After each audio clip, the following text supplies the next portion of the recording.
materiais. O que você precisa para uma boa aula de balé? Eu sou a Samantha Medina, criadora do projeto 50 Planos de Aula Temática em 15 Dias. E se você quiser saber mais sobre materiais, fica comigo. Eu tô passando aqui hoje para te dizer, para te dar uma dica sobre materiais. Eu vejo frequentemente as professoras passando um trabalho, gastando o maior tempo do mundo, preparando 1 milhão de materiais, argumentando que as crianças só prestam atenção se a gente tiver um monte de coisas para elas olharem e se for tudo lindinho, mimosinho, gracioso. Claro que um bom material, ou recursos pedagógicos, como algumas pessoas chamam, um bom material é muito importante e ajuda bastante na hora da aula.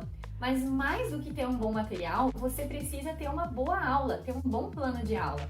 O seu plano de aula que vai dar sentido àquele material e que vai dar sentido a toda a sua aula, que vai fazer com que tudo que você ensina, ou trabalha, desenvolve naquele encontro, naquela aula, tenha sentido para a criança. O material é só uma forma de visualizar tudo isso e de acrescentar, de incrementar o que você está fazendo. Ele não pode ser o fim, o objetivo em si só.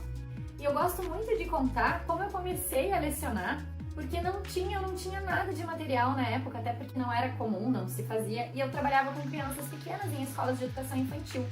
O que acontecia é que eu tinha alguns recursos na minha volta, como giz, poder riscar no chão, alguns colchonetes, sucatas, bastante sucata, instrumentos musicais, coisas que tinha na sala onde eu dava aula. E eu usava tudo isso e eu criava histórias com aqueles objetos. Então eu dei muita aula das superpoderosas, onde os objetos eram prédios e elas tinham que saltar de um para o outro. Eu desenhava nuvens no chão que elas tinham que pular. E esses recursos, que na época eu não fazia a menor ideia, que atraíam a atenção das crianças e faziam com que elas gostassem da aula, na verdade eles criavam um ambiente onde elas conseguiam explorar a imaginação delas. E isso se tornou muito importante dentro da nossa metodologia e do nosso modo de ver. Depois, estudando mais o desenvolvimento e entendendo mais a criança, a gente também percebeu, descobriu e se apropriou, com o conhecimento de que é muito importante para a criança ela poder criar, ela ter espaço para criar. Se eu levo uma aula toda pronta, onde eu falo de um rio e eu tenho um rio ali com peixinhos desenhados, feito de TNT, se eu falo da trança da Rapunzel e eu tenho a trança da Rapunzel feita com lã, toda enfeitada, eu não estou permitindo que a criança também crie na imaginação dela algumas coisas.